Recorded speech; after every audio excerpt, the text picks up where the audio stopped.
Assalamualaikum warahmatullahi wabarakatuh, Sobat Rizky Al-Hafiz Channel. Kali ini saya akan membagikan kisah tentang sahabat Nabi Muhammad, yaitu Abdullah bin Abdul Asad. Abdullah bin Abdul Asad adalah salah satu sahabat Nabi Muhammad. Nama lengkapnya adalah Abdullah bin Abdul Asad Al-Mahzumi, terkenal dengan nama Abu Salamah. Ia menderita luka-luka dalam perang Uhud dan menjadi seorang yang mati syahid. Abu Salamah juga disusui oleh Taubiyah, yang juga pernah menyusui Nabi Muhammad. Ia bersama dengan istrinya Ummi Salamah Hindun binti Abi Umayyah merupakan sahabat yang awal memeluk agama Islam. Mereka memiliki 4 anak, yaitu Salamah, Umar, Zainab, dan Dura. Setelah meninggalnya Abdullah bin Abdul Asad, Ummu Salamah Hindun binti Abu Umayyah menikah dengan Nabi Muhammad. Abu Salamah pernah ikut hijrah ke Ethiopia. Ia dikenal dengan keberanian dan kemahirannya menunggang kuda. Abu Salamah dan istrinya mendapat tekanan dan gangguan yang begitu hebat dari kaum Quraisy, yang membuat mereka berdua ikut hijrah ke Habasyah. Di sanalah lahir anak mereka yang pertama, Salamah. Setelah beberapa waktu di Habasyah, mereka kembali lagi ke Mekah. Ketika datang perintah hijrah ke Madinah, Abu Salamah dan istrinya, Ummu Salamah pun memenuhi perintah ini. Namun Bani Mughirah tidak rela jika salah satu anggota kaumnya pergi ke Madinah, maka mereka merebut Salamah.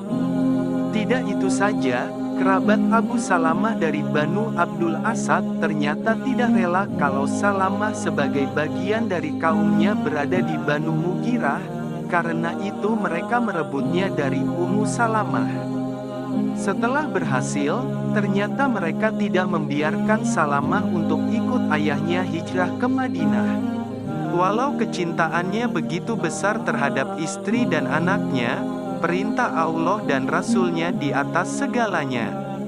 Abu Salamah tetap meneruskan hijrah ke Madinah tanpa orang-orang yang dicintainya. Setelah sekitar 1 tahun berpisah, barulah Ummu Salamah dibiarkan kaumnya menyusul suaminya ke Madinah. Salamah pun diberikan Bani Abdul Asad pada Ummu Salamah untuk dibawa ke Madinah. Abu Salamah ikut terjun dalam perang Badar dan Uhud. Pada perang Uhud, ia mengalami luka parah, yang berakibat ia menderita berkepanjangan. Ketika lukanya belum sembuh sepenuhnya, Rasulullah menunjuk dirinya untuk memimpin pasukan kecil berkekuatan 150 orang sahabat, untuk menyerang Bani Asad bin Huzaimah. Bani Asad menghimpun kekuatan secara rahasia untuk menyerang Madinah, yang dikoordinasikan oleh 2 orang bersaudara, Talah dan Salamah bin Huwailid. Pasukan yang dipimpin Abu Salamah ini berhasil melumpuhkan Bani Asad. Peristiwa ini terjadi pada bulan Muharram tahun 4 Hijriah. Tetapi akibat pertempuran ini, luka-lukanya pada perang Uhud yang belum sepenuhnya sembuh, menjadi kambuh kembali, bahkan semakin parah, sehingga akhirnya ia menemui syahid pada bulan Jumadil akhir tahun 4 Hijriah. Dari pernikahannya dengan Ummu Salamah, ia mempunyai 4 anak. Selain Salamah, anak lainnya adalah Umar, Durah, dan Zainab.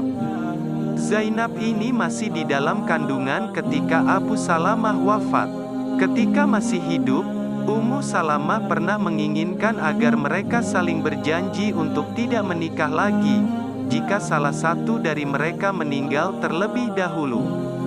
Tetapi Abu Salamah menginginkan agar Ummu Salamah taat kepadanya sebagai suaminya, dan ia berkata, "Jika aku meninggal dahulu, menikahlah engkau." Setelah itu Abu Salamah berdoa, "Ya Allah, apabila saya meninggal nanti, nikahkanlah Ummu Salamah dengan lelaki yang lebih baik daripada saya, yang tidak akan menjadikan hatinya bersedih, yang tidak akan memberikan kesulitan kepadanya. Allah mengabulkan doa Abu Salamah ini, dan sepeninggal dirinya, ternyata Rasulullah berkenan untuk menikahi Ummu Salamah. Abu Salamah termasuk salah seorang sahabat pertama yang hijrah ke Madinah.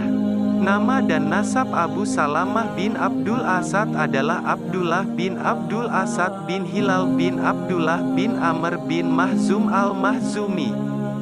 Bani Mahzum adalah salah satu kabilah kuat di kota Mekah. Ibunya adalah Barah binti Abdul Muthalib.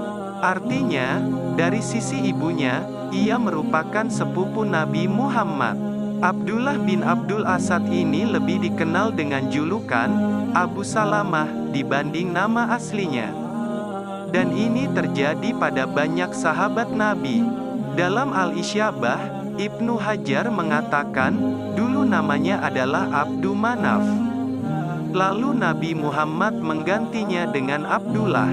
Ibnu Hajar meriwayatkan kisah keislamannya dalam Al-Isyabah. Ibnu Ishaq berkata, Abu Salamah memeluk Islam setelah sebelumnya didahului oleh 10 orang saja. Artinya, ia termasuk orang-orang yang pertama memeluk Islam. Ia memeluk Islam berbarengan dengan keislaman Utsman bin Maz'un, Ubaidah bin Al-Harits bin Al-Muttalib, dan Abdurrahman bin Auf. Yaitu sebelum Nabi berdakwah di Darul Arkam. Diriwayatkan oleh Ibnu Abi Ashim di awal-awal hadits Ibnu Abbas. Orang pertama yang mengambil kitabnya dengan tangan kanan adalah Abu Salamah bin Abdul Asad. Dan orang pertama yang mengambil kitabnya dengan tangan kiri adalah saudaranya, Sufyan bin Abdul Asad. Abu Salamah termasuk orang yang pertama hijrah ke Madinah. Ibnu Mandah menambahkan, yang pertama juga ke Habasyah. Musa bin Uqbah dan selain dia dari kalangan penulis Al-Maghazi menyebutkan bahwa Abu Salamah adalah seorang yang hijrah ke Habasyah, kemudian ke Madinah, dan juga turut serta dalam Perang Badar. Ibnu Sa'ad mengatakan, Abu Salamah adalah seorang yang turut serta dalam Perang Badar dan Uhud. Lalu ia terluka di Perang Uhud. Lalu Nabi mengirim pasukan menuju Bani Asad di bulan Safar tahun 4 Hijriah. Saat ia kembali, lukanya semakin parah. Hingga ia wafat di bulan Jumadal Akhir karena luka itu. Ketika Perang Uhud, kaum muslim mengalami kekalahan dan kabilah-kabilah Arab mulai berani untuk mengganggu umat muslim. Sejak itu, kaum muslim kembali ditimpa ancaman dari kaum Quraisy. Pada tahun keempat Hijriah, Rasulullah mendengarkan kabar bahwa pemimpin kabilah Asad, Talhah bin Huwailid dan Salamah bin Huwailid tengah mempersiapkan pasukan untuk menyerah umat Islam di Madinah. Rasulullah pun segera mempersiapkan 150 pasukan terpilih dan menetapkan Abu Salamah sebagai komandan pasukan muslim. Beliau memberi nasihat kepada Abu Salamah dan anak buahnya untuk melakukan penyerangan secara tiba-tiba. Sebelum Bani Asad melampiaskan kebenciannya, kekuatan mereka harus dihancurkan. Abu Salamah menjalankan tugasnya dengan cepat dan secara diam-diam beliau bersama pasukannya bergerak. Sampainya di daerah pertengahan Arab, Qatan, pasukan Quraisy terkejut melihat kaum muslim datang tiba-tiba. Bani Asad pun ketakutan dan lari berhamburan. Setelah keadaan aman dan musuh tidak terlihat, Abu Salamah bersama pasukannya kembali ke Madinah. Namun, Abu Salamah pada Perang Uhud mengalami luka parah. Meskipun sudah diobati, kondisinya semakin parah. Abu Salamah meninggal saat melaksanakan perintah Rasulullah dan berjuang di jalan Allah. Jenazah beliau dimandikan dengan air sumur Al-Yasirah. Kemudian Abu Salamah dikuburkan di Madinah. Rasulullah memejamkan mata almarhum yang terbuka, lalu Rasulullah memanjatkan doa, "Ya Allah, ampunilah Abu Salamah, Angkatlah derajatnya ke dalam golongan hamba-hamba Engkau yang mendapat petunjuk kebenaran. Berilah pengganti untuk keluarga yang ditinggalkannya dan ampunilah kami dan dia wahai Tuhan semesta alam. Ya Allah, luaskan dan terangilah alam kuburnya dengan nur. Doa tersebut dikabulkan oleh Allah Ta'ala dan istrinya, Ummu Salamah kemudian dinikahi oleh Rasulullah. Demikian yang bisa saya bagikan, kurang lebihnya mohon maaf yang sebesar-besarnya. Wassalamualaikum warahmatullahi wabarakatuh.